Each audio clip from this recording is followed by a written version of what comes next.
भारत की जमीन में कई ऐसे राज दफन हैं जो कई सदियों बाद भी उतने ही अनसुलझे हैं जितने पहले कभी हुआ करते थे। ये रहस्य कुछ ऐसे हैं जिन्हें जितना सुलझाने की कोशिश की जाती है ये उतना ही उलझते चले जाते हैं। ऐसा ही एक राज जैसलमेर शहर से लगभग 35 किलोमीटर दूर बसे कुलधरा गांव में भी दफन है, जो कि पिछले 200 सालों से वीरान पड़ा है। तो आइए आज मैं आपको लेकर चलता हूँ भारत की सबसे भूतिया जगहों में से एक माने जाने वाले कुलधरा गांव में, जिसको रातों रात 5000 लोग हमेशा के लिए छोड़कर चले गए थे।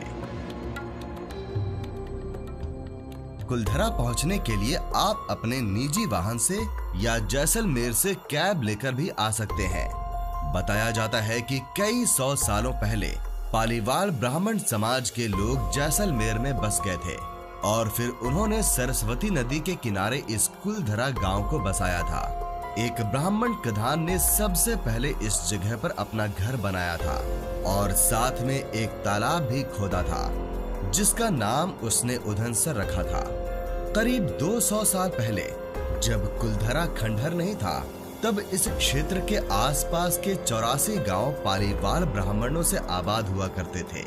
लेकिन फिर जैसे कुलधरा को किसी की बुरी नजर लग गई। वो शख्स था जैसलमेर रियासत का दीवान सालम सिंह, जिसको लोग सालिम सिंह या सलीम सिंह नाम से भी बुलाया करते थे, जो गांव वालों से अवैध तरीके से कर यानी टैक्स की वसूली किया करता था। अय्याश सालम सिंह की गंदी नजर गांव के मुखिया की खूबसूरत लड़की पर पड़ गई थी और वो उस लड़की के पीछे इस कदर पागल था कि बस किसी भी तरह से उसे पा लेना चाहता था। उसने इसके लिए ब्राह्मणों पर दबाव बनाना शुरू कर दिया। हद तो तब हो गई कि जब सत्ता के मद में चूर उस दीवान ने लड़की के घर संदेश भिजवाया कि अगर अगले पूर्णमासी तक उसे लड़की नहीं मिली तो वो लड़की को उठा ले जाएगा और गांव में कत्लेआम मचा देगा। दीवान और गांव वालों की लड़ाई अब एक कुंवारी लड़की के सम्मान की भी थी और गांव के आत्मसम्मान की भी। गांव की चौपाल पर पालीवाल ब्राह्मणों की बैठक हुई और 5000 से ज्यादा परिवारों ने अपने सम्मान के लिए रियासत छोड़ने का फैसला ले लिया। कहा जाता है कि निर्णय लेने के लिए सभी 84 गांव वाले एक मंदिर पर इकट्ठा हो गए और पंचायतों ने फैसला किया कि कुछ भी हो जाए अपनी लड़की उस दीवान को नहीं देंगे। सारे गांव वाले रात के सन्नाटे में अपना सारा सामान, मवेशी, अनाज और कपड़े लेकर अपने घरों को छोड़कर हमेशा के लिए यहाँ से चले गए और पाली नाम की जगह पर जाकर बस गए और फिर कभी वापस नहीं आए।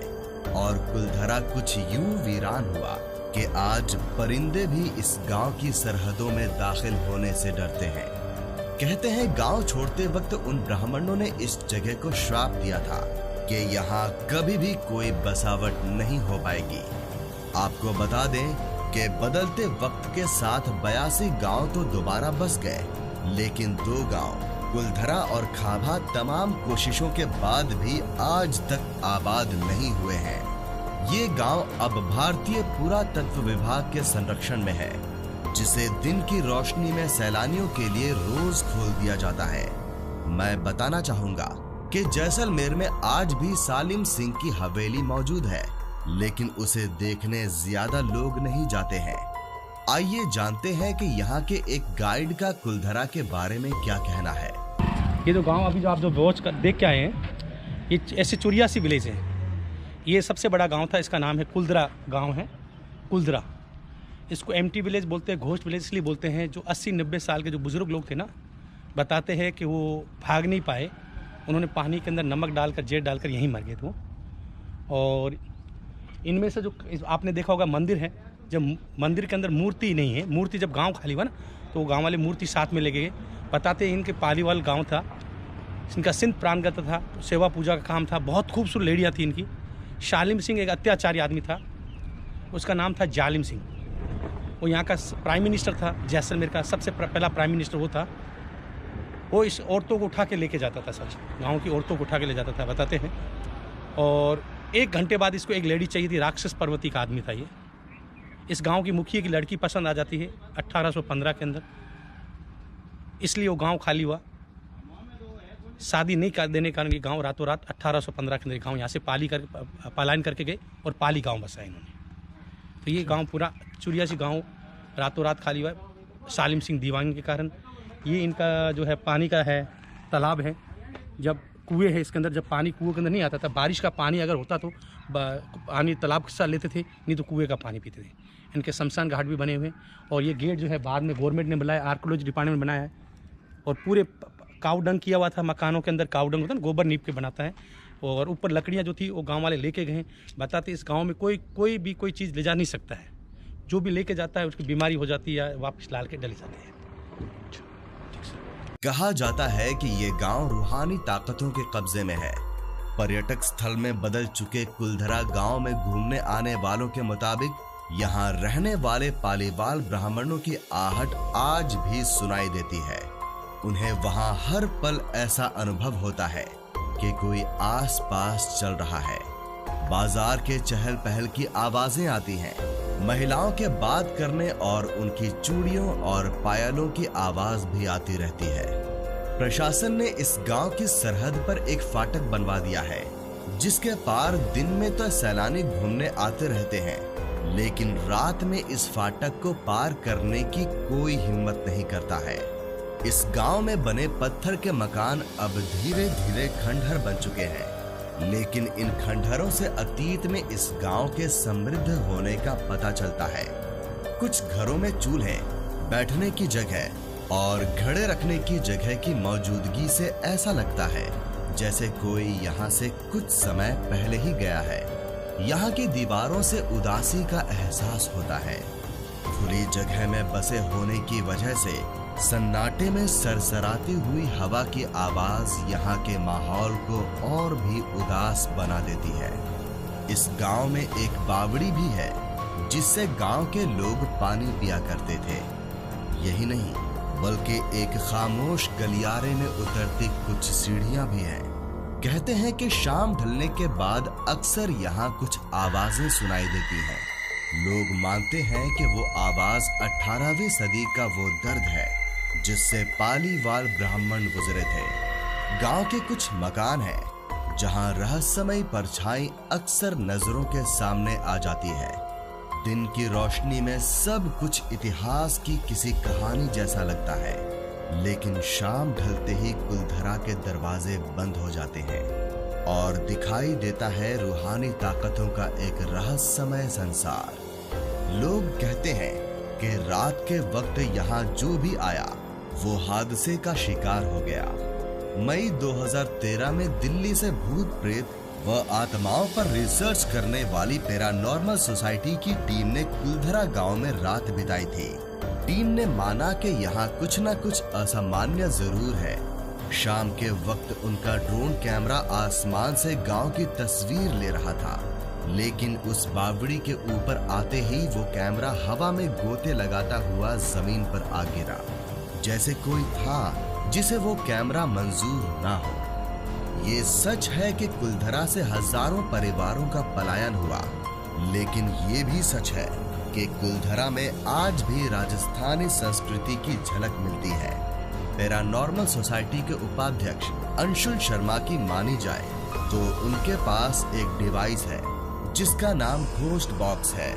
इसके माध्यम से वो ऐसी जगहों पर रहने वाली आत्माओं से सवाल पूछते हैं।